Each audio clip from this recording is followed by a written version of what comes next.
Hello mga kauma. Good morning. Kararating lang ni kauma, no? Oh, galing ng work. So, ayan, hindi pa tayo nakapag-almusal. Challenge ni kauma. Challenge ni kauma. Ito, puro tayo. Gulay lang at fruits. Wait lang. Wait lang. Ito, kulit si Bibi Koy ko eh.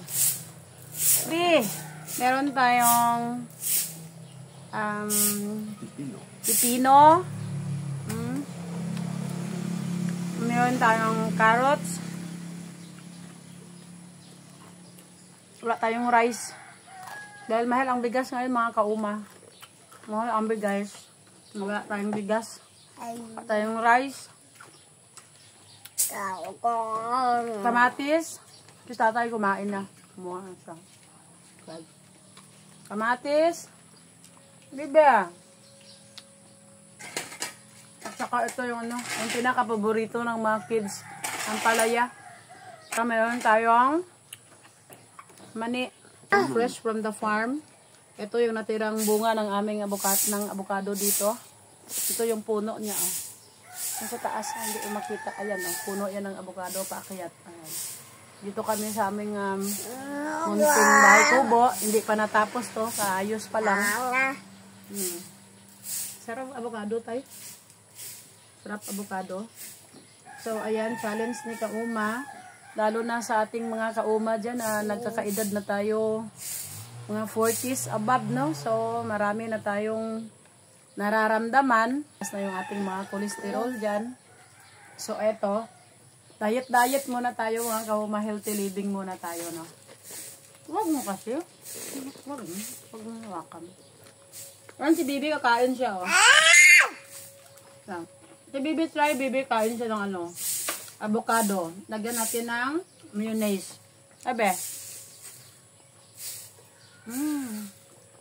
Kulit na. Kulit nito eh. Siya pa. Kain siya ng avocado mga kauma. Yummy. Malinis naman yung kamay ko mga kauma. Tagugas ako. So ito medyo mapait siya yung ampalaya. Hanggang ako sa mayonnaise. Okay naman siya. Kung unoy ka ang kaw? Parang si tatay oh. Makain din. Makain din si tatay oh. Kain ka pa be? Avocado lang kay Bibiyo ang makain niya eh. Kain na. Yay! Very good. Sarap. Sarap ng avocado. Bago gusto niya. Yung avocado namin dito kasi pilit yan siya mga kauma. May ano ko doon tayo. May tissue ako to ng wipes. Kunan mo doon. So,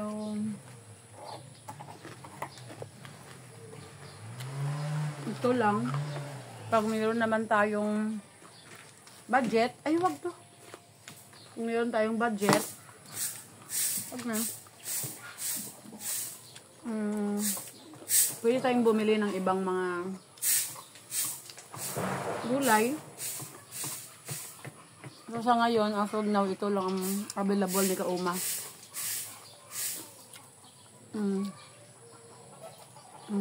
Gam.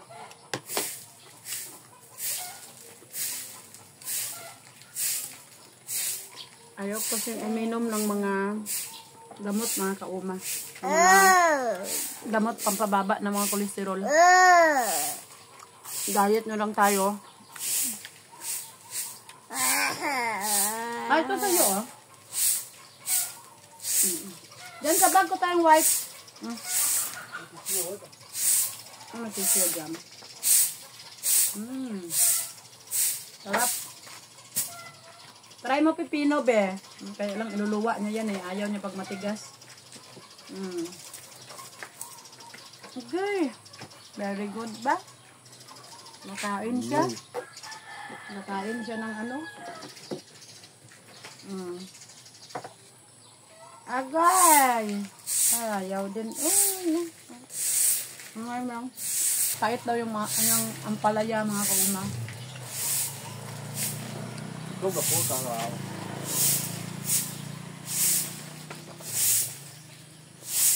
Sarap. Ang kultura ng anak ko. Doon na kay tatay. Doon ka. Ubusin ni nanay to, oh. Kapungkuan lang tanan niya.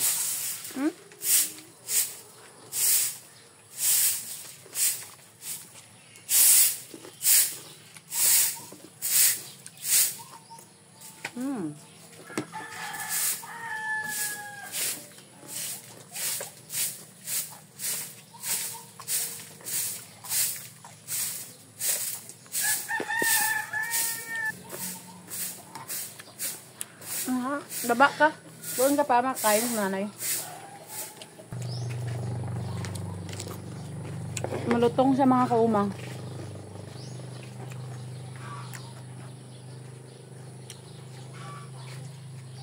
Crunchy.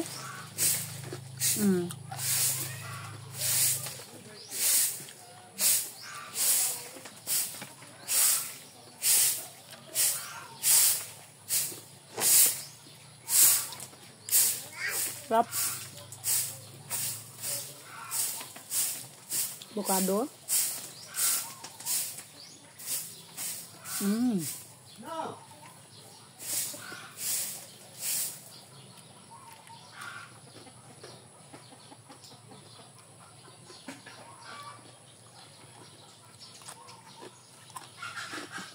Carrots.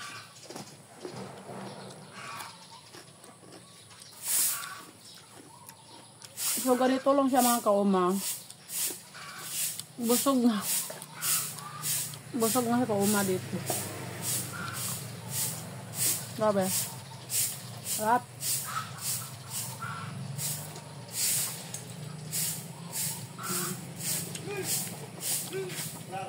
Itong avocado, maraming benefits sa mga kauma. No? Meron siyang natural oil ng avocado, pampaganda ng skin.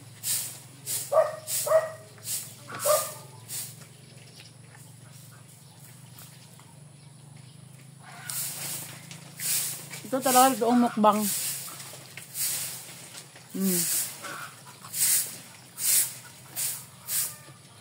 Walang cut.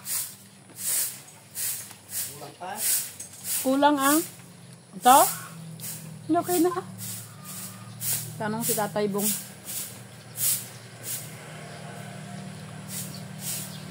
Kulang pa daw. Ito yung nagdala yung panghimagas, oh. Sobrang pait. Kasing pait ng karanasan mo. Kasing pait ng karanasan mo, kauma. Kahit mapait, try natin lunukin. Diba? May hugot naman si kauma.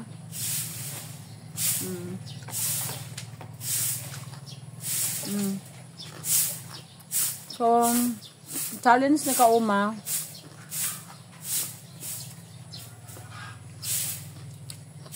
pag meron naman tayong mga ganitong available naman sa ating bahay, much better mga kauma.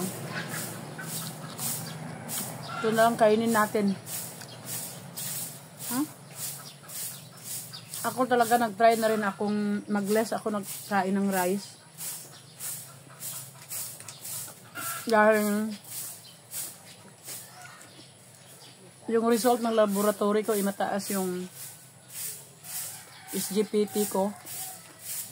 Pag nagkakaedad na kasi tayo, siyempre nagkaroon na rin tayo ng hormonal imbalance, no? So marami na tayong naramdaman sa katawan. Nagiging mahinang nilalang na tayo mga kauma. Disiplina na rin tayo sa ating mga ni-intake ng pagkain.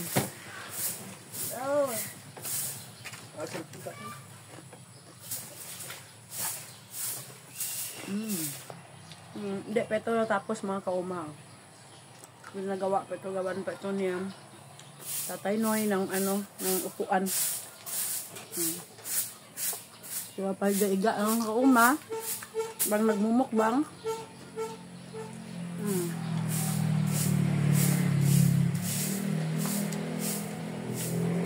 Busog na. Mga kauma, o yan na lang natira. Tabi natin yung ampalaya.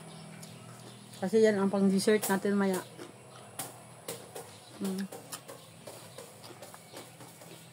Last na this is na pipino. Naubos na rin yung beans. Yung mani. Busin natin.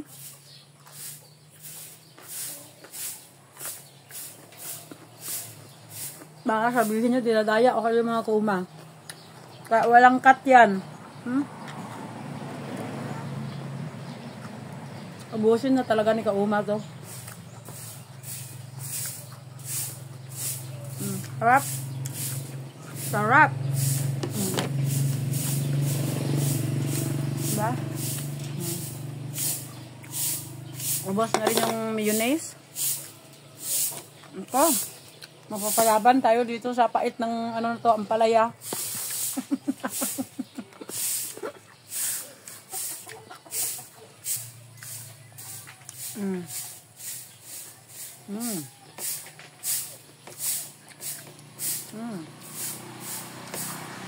Ang sarap.